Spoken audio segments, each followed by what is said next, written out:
The latest in the case of Shanquella Robinson, who died while vacationing in Mexico.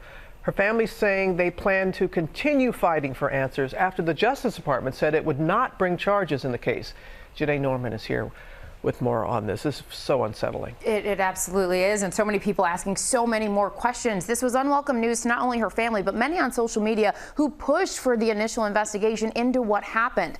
Now remember, Mexican authorities issued an arrest warrant last year. It's unclear how this new announcement from U.S. officials will impact that investigation or the extradition request.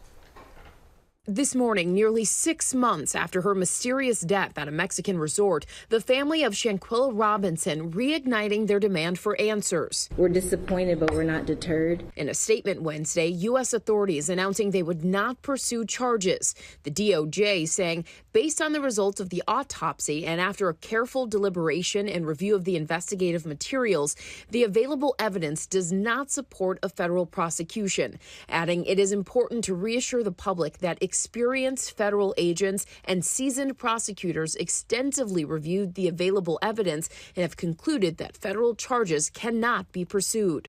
Everything that was determined by the Mexican government that was included in the investigation would have been turned over to the U.S. government. So there is potentially information that we're not aware of that would have also weakened this particular case. The Attorney General's office in Baja California Sur telling ABC News they have no comment on the DOJ's decision and that their investigation remains open.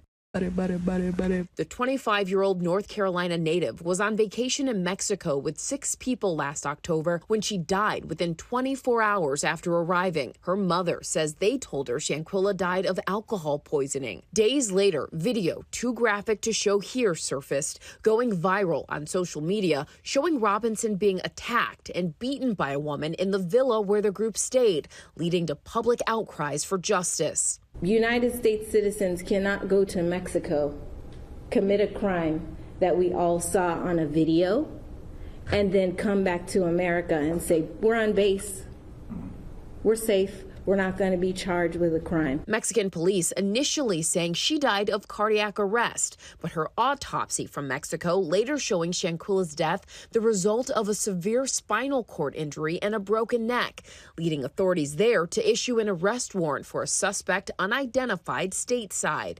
However, an autopsy done in the U.S. showing brain swelling and ruling her cause of death inconclusive was completed after her body was embalmed. The family's attorney saying those discrepancies were caused by delays. If it had been taken serious from the very beginning, there would have been time to take an immediate autopsy. And meanwhile, the family is still urging the U.S. to extradite who Mexico says is responsible for Shanquella's death and pushing for a high-level diplomatic intervention. A Mexican source close to the investigation also saying the participation of U.S. authorities is essential to moving this case forward. But guys, you can see why there are still so many questions. Well, the family's attorney put it so well. And I mean, you can't go to Mexico. And many people saw the video. We didn't want to show it here for obvious reasons, but many saw her being beaten. Yes, and then to have the autopsy that says a broken neck, spinal cord injuries, how could something not be done? Hi everyone, George Stephanopoulos here. Thanks for checking out the ABC News YouTube channel. If you'd like to get more videos, show highlights, and watch live event coverage, click on the right over here to subscribe to our channel, and don't forget to download the ABC News app for breaking news alerts. Thanks for watching.